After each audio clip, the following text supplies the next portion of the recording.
I'm a firm believer that there's no one chart that will signal when the stock market tops or when the bottom is in.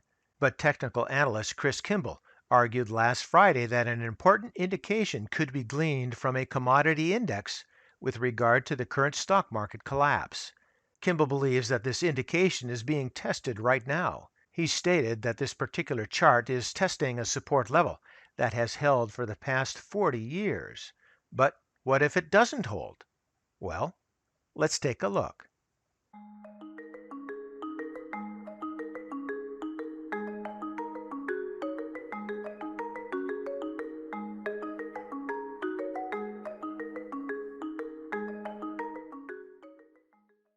Recently, the founder of Kimble Charting Solutions pointed to this chart here of the Thomson Reuters Equally Weighted Commodities Index, which he said will go miles and miles towards telling us if we're headed towards very tough times or if the recent huge declines are actually in a bottoming process. The index tracks a basket of 17 commodities like coffee, copper, corn, soybean, cotton, crude oil, gold, live cattle, natural gas, soybean oil, sugar, and wheat, among others. As you can see, the value of the index has been heading down since about 2011, reflecting the general weakness in commodities. And also, as you can see by the horizontal purple shaded support line, that in 2009, a 29-year-old support level that goes back to about 1980 held, indicating that the worst of the financial crisis was priced in.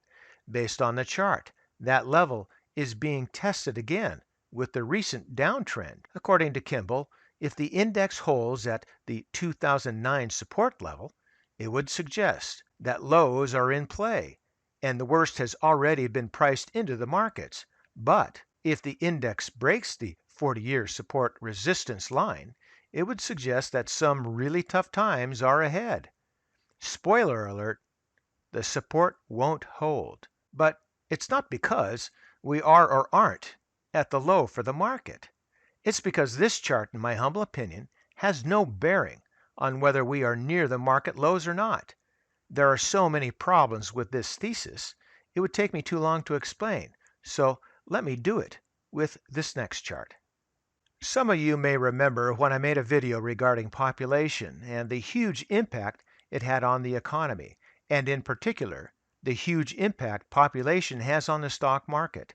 This is what Kimble is missing in his analysis, as has been shown time and time again, particularly with regard to Japan's population decline and the decline in their stock market.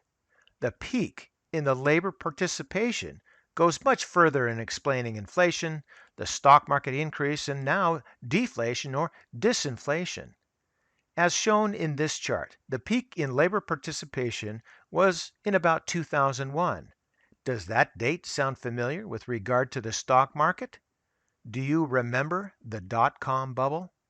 What about the interim peak in the labor participation in early 2008?